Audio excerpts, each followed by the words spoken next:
Greetings everyone! Today I will review a special LED moving head from AliExpress. It is sold by Shehds for around 120 euros, while I was able to achieve 107 euros, including shipping, with coupon codes. During the big Shehds anniversary sale recently, they were available for 99 euros on their website. They promise 120 watts of light output with a high color accuracy and CCT control in a small package. It isn't a perfect fixture, however, we already bought 3 more and you will later hear why we did this. But first, I need to warn you, this is a technical review from the point of view of an engineer, so be prepared for some graphs and tables. Let's get right in. Let's quickly go over what the seller of this fixture claims. The 120 watt warm white, cold white LED stands in the center of the attention. It is supplemented by an RGB ring that illuminates the front Fresnel lens. The rated power is 120 watts as well. It claims to have a light output of 65,000 lux at 1 meter and an RA value of more than 90. The CCT control goes from warm 2800 Kelvin to medium cold 6500 Kelvin, and the beam angle is relatively narrow, 15 degrees. It claims to strobe with 25 Hz, having multiple dimmer curves, silent cooling, DMX control, and weighing between 3.5 and 4.5 kilograms. The website can't really decide on what is true. When I bought it in late June, I received a recently manufactured unit. The internals are as follows. First, there's a power supply board. This outputs 2 voltages, 24 and 42 volts. The 24 go to the control board. This control board controls the driver circuit that gets the 42 volts from the power supply. The driver then gives the power to the LED. The central LED is mounted on a custom-made aluminum PCB with an attached heatsink, while the smaller 50/50 LEDs get their power directly from the control board. While I prefer the solid metal as a construction material over plastic casings due to stability, there is an argument to be made based on weight reduction, which everyone that drives fixtures around has to think about. This fixture strikes a good balance or a good compromise between weight and construction quality. The outer shell is made from thin injection molded plastic that is of surprisingly good quality. It, however, doesn't need to bear any weight because below it is a solid steel construction. Steel sheets to be precise. This leads to a very light 3.5 kilogram fixture, measured by me, while maintaining rigidity. There is a power con input and output connector, and the mounting element is 2 mm steel and is sufficiently sturdy. However, there is a big but. The screw threads that attach the plastic cover to the sheet metal are already worn down, which should not be the case for a brand new fixture. On the bottom was a big scratch on one of the 4 units I bought, but that is really just cosmetic and nothing to worry about. The one big fail came in the form of one of the mounting element counter nuts buried inside the fixture. When I wanted to mount the mounting element to the fixture, the screw was turning without getting attached. Then I found out that Shehds just uses simple counter nuts that they put inside the fixture. The adhesion between the bottom plate and the counter nut was faulty, which meant that the nut fell off and, well, I couldn't screw in my screw. I was able to open the fixture and screw in the screw while the fixture was open, and then close it afterwards and use it as normal, but it is impossible to reattach the screw to the bottom plate. For normal people, I was able to hard solder it, but that's beyond the scope here. This means the mounting element needs to stay on one of our fixtures forever. That should not happen, and it is clear that this is a design flaw. Except for this big problem, the build quality is good. All in all, and size and weight are very impressive for the power you get. The head is cooled by a temperature-controlled fan that stops when idle. The temperature sensor is right beside the LED. The fan is quite audible when on full blast, but I have heard much worse. The unfortunate thing then is the fan curve, because even at 50% brightness, the fan spins at full blast, at least after some while. This is a problem because the heatsink is not even warm. So all the spinning and moving air doesn't really achieve anything. The problem is that the temperature sensor is too close to the LED, which leads to this problematic behavior. The fan is slim and measures 80 by 80 by 11 millimeters. The base is also equipped with a minifan, but this minifan is almost inaudible. The LED is a COB matrix with multiple small LEDs encased in a plastic resin, typical for non-point sources of LEDs. The small case for the LED is white plastic and thus not the best material for heat conduction. The LED is mounted on a big aluminium heatsink, which is quite a bit oversized for the LED we have. All in all, the temperature sensor beside the LED never measures more than 50 degrees. So performance-wise, this is great. Since this is the first moving head I'm reviewing, I'm not yet at the point where I have developed a good metric for measuring moving head parameters. Write in the comments what you want me to test. What I can tell you, however, is that we have two stepper motors of unknown origin. They get warm while the fixture is on, but not hot. Unfortunately, the tilt of the fixture is limited to -5 degrees below horizontal, which limits its application if hanging is not an option. A thing that I thought we had overcome emerges back in the compliance chapter, the shiny silver CE sticker. That is, as far as I know, not a real CE certification, and there is also no safety eyelet. At least the bottom part is properly earthed, while yoke and head are not. But these parts also can't really come into contact with mains power anyway. Last but not least, there is an EU energy label for a different product that pulls more power from the wall than this one does. Boo, Shehds, boo! Before going into the details of the measurements, I want to prepare a small subjective evaluation. The LED is really bright and has an incredibly smooth dimming curve. I've never seen anything that smooth from an AliExpress fixture. It has a handy, quite narrow beam angle with a pleasant drop-off on the sides of the beam. There is no color fringing when changing color temperature, and the light quality seems good. Only the middle color temperatures do look a little bit off, but nothing too bad. No one noticed on the stage, not even the video guys or me, so not really a problem. Then there is this gimmicky SMD LED ring. It is not bright, it only illuminates the front Fresnel lens. The LEDs are spaced apart too far, and thus I can discern the individual LEDs. Technically, the LEDs are individually addressable, and they are a nice gimmick. I proceeded to measure the brightness and the beam angle of the unit. I did that with the brightness sensor of a Samsung Galaxy S20 FE, so not the most accurate thing, but I think it should be fine, at least for relative comparisons. This leads us to a maximum brightness of around 16,500 lux in the center. This fixture has a beam angle of 7 degrees for 1/2 and 13 degrees for 1/10 of the maximum brightness.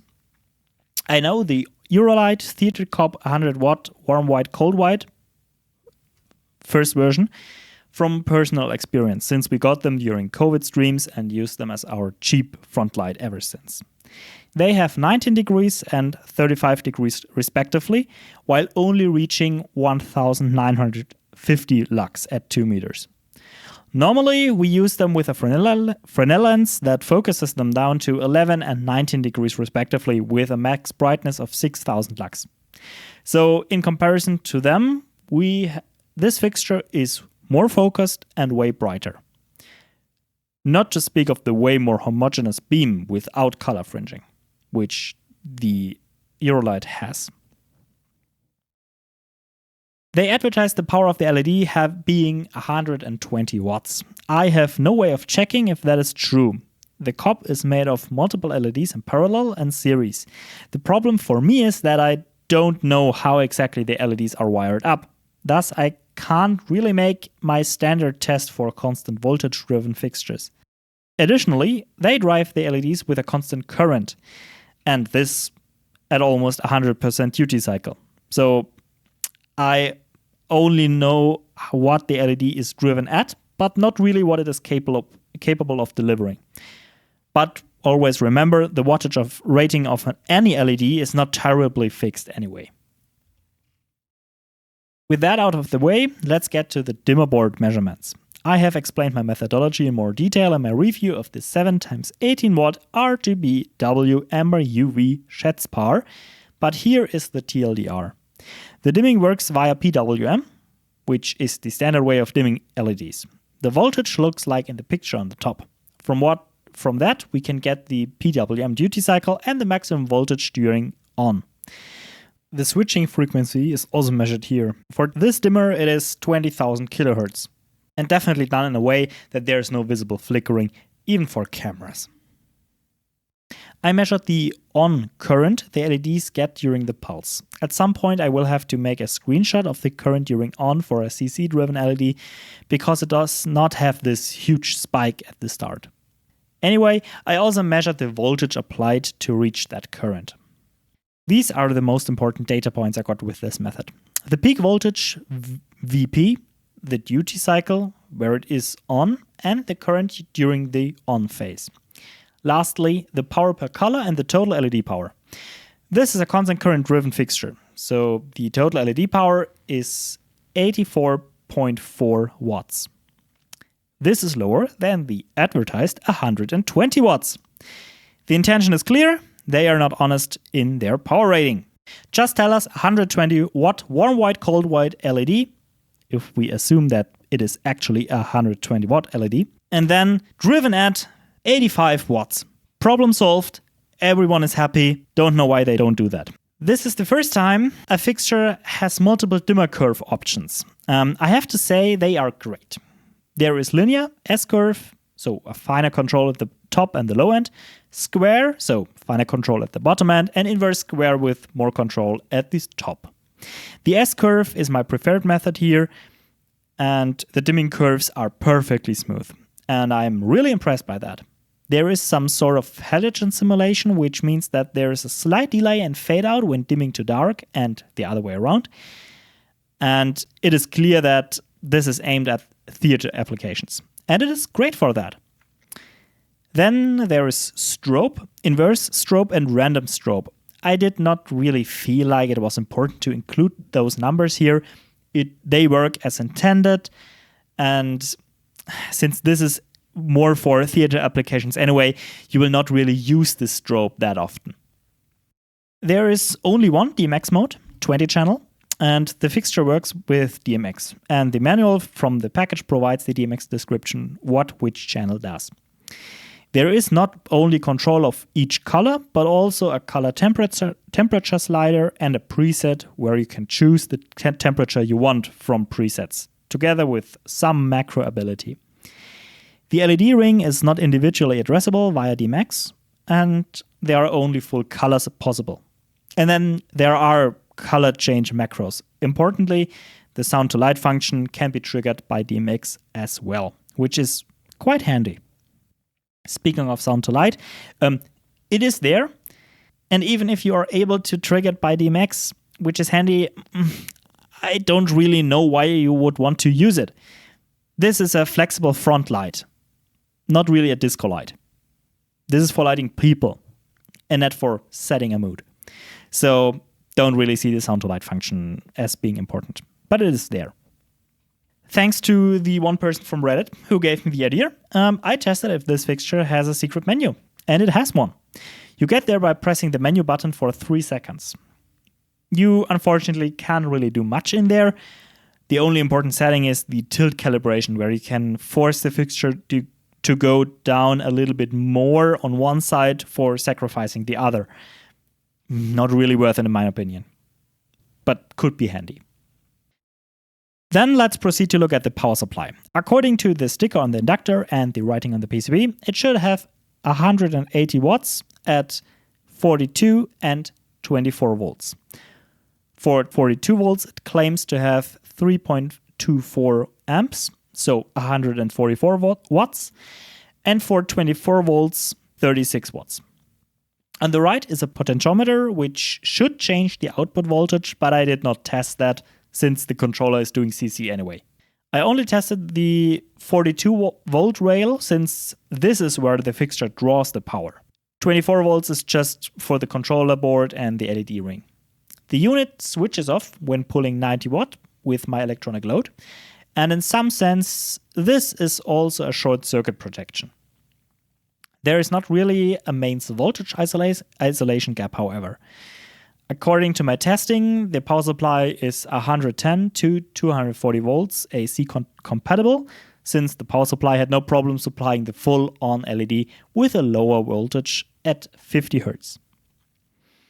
There is a 5 amp input fuse that is easily replaceable. This is great. And during idle, the power supply pulls 1.3 watts. With only the dimmer connected, it draws around 9 watts. And with the LED full on, it pulls 117.5 watts from the wall. So that's where the number 120 watts come from. The power supply is theoretically rated for the necessary power for a 120 watt LED, but is not able to deliver that in reality. The only real measurement that I can make is an efficiency measurement. I upgraded my mains power meter to a unit that can show the power factor and that is more precise. I measured the power drawn from the wall at different power levels, but only for the 42 volt rail. In the end, the efficiency stays precisely at 87%. So that is a pretty impressive efficiency. The power factor is not that impressive, however. It hovers at around 0.4 to 0.5. It would have been nice if they had included an active power factor correction, but well, the low price has to come from somewhere. And you typically use that in environments where you don't have to factor in power factor costs. All in all, I like the power supply, build quality-wise and efficiency-wise. But I don't like that they lied about the power, and there are some safety features missing, like the mains isolation gap. But again, I am no electrical engineer, and thus I cannot really evaluate whether or not this is a safe power supply. Now to my favorite chapter, the modification options. Unfortunately, this time these options are quite limited. The first problem is that the fan is unnecessarily loud, even if the heatsink is cold to the touch. And the second problem is the lower power than advertised. The first should be possible to solve with an Arctic P8 Slim, a step-down converter and an external temperature controller. This would cost around 10 to 13 euros and may decrease the noise for medium brightnesses. Could be worthwhile, I didn't do it. The second is not solvable, or at least I don't know how to solve it. It is a CC-driven circuit, so increasing the power supply voltage won't work. And the driver is already at 94% duty cycle. So even if we were able to change that, we could not achieve much. So we are unfortunately stuck with the 85-ish watts of light output. The heart of the fixture is the singular special shaped LED cob that will be hard to replace. Same is true for the power supply, which has this double voltage output, and this is also hard to replace. The motors seem to be standard, so should be replaceable. At least the assembly is screw-based, and the glue that keeps the plugs in during handling is easily removable. However, the screws were already worn down from the factory, so yeah, this unit is not good repairable, but it is better than an iPhone. And with that, we get to the wrap-up and the price evaluation. The most important thing is, of course, that it works. It is bright and has a good beam angle. The dimmer is butter smooth, and we even have different dimming curves available. Lastly, for the driver, the LED is driven with CC. All that is in a package that is very small and lightweight, while being sturdy. The mounting element is sturdy as well, and the power supply is solidly built with a very good efficiency. The thermal solution is more than overkill, and there is a gimmicky RGB ring, and there is some earthing at least. Unfortunately, where is light, there's also shadow. The screws are already worn down from the factory. There is no safe die eyelet, the mounting element has no quick locking, and the worst is that the internal counter nut of one of our fixtures just broke off. That should never happen and is unacceptable. The power is not as advertised. There is no CE certification, no power factor correction, and a big scratch on the bottom of one of our units. Finally, the fan gets loud quickly and unnecessarily. And all this you get at 100 to 130 euros. There are not many fixtures that are comparable to this. There is the Veritech Hero Wash 300 TW from Thomann, so a quality Chinese import. It is significantly brighter, but also costs 4 times as much. It has, however, zoom, and while I didn't test the unit myself, it seems to be not that smooth at lower power levels, and the weight is significantly higher. Then there is a plethora of other fixtures in the same size category. For example, one from Eurolight that has a RGB WW LED, so warm white. Or from Shehds, the same fixture with RGBW.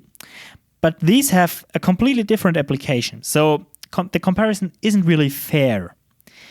I think the Shehds can hold up to the Veritech. They have a sufficiently different application. You could almost say the Veritech is the bigger brother of the Shehds. In every way, but also in the price and weight. You heard it here, this is not the perfect fixture. However, for us it was great. We bought 4 of these in total for our front lighting. We were able to replace the old Eurolights 2-to-1 and never had a better lighting on stage. This is mainly because the Eurolight was never intended to light a stage in the way we want to light a stage, with setting special focus zones. It is more for a general wash. The biggest advantage is the flexibility we have with a moving head instead of a static fixture. If I could have a wish, I would love to have the option to change the front lens to have different beam angles available. 15 degrees is a perfect middle ground, but sometimes 25 would also be good, or 7 for a really tight spot. Just as an idea. We intend to buy at least 8 more, probably even 10 or 12, to have some reserve.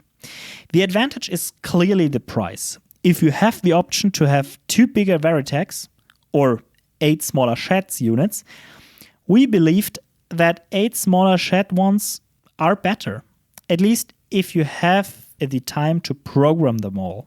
Or you mix small and big, also an option. But I need to reiterate, this is not a disco light. This is for theater applications where smooth dimming, good color rendering, and different types of white are important. And just as a last note, if you are a band and you're playing and you're planning your lighting equipment, it is very detrimental that you have a good quality front light. You don't need a warm white, cold white light just if you are on a conference or you are at a church. You also need that if you play in a band. The people are there to listen to your music. They can also do that at home. They want to look at you. You want to be lit in a good way. Don't light yourself with an RGB WLED. Light yourself with a CCT controllable LED. So, and then, final thoughts. When I bought this, I was not sure how it would fare. In the end, it is a compromise in many ways. I would love for the fan to be more quiet. I would love for the counter nut to be mounted better. I would love to have an honest seller description for the power. But I also like the price point. The power is absolutely sufficient, the beam angle is perfect, and the bit quality is good. And everything is extremely lightweight. For us, it was a good choice. And so for the moment, the only thing left for me to do is to thank you for your attention, and may your path be illuminated by a bright but not burning Chinese LED power. And goodbye.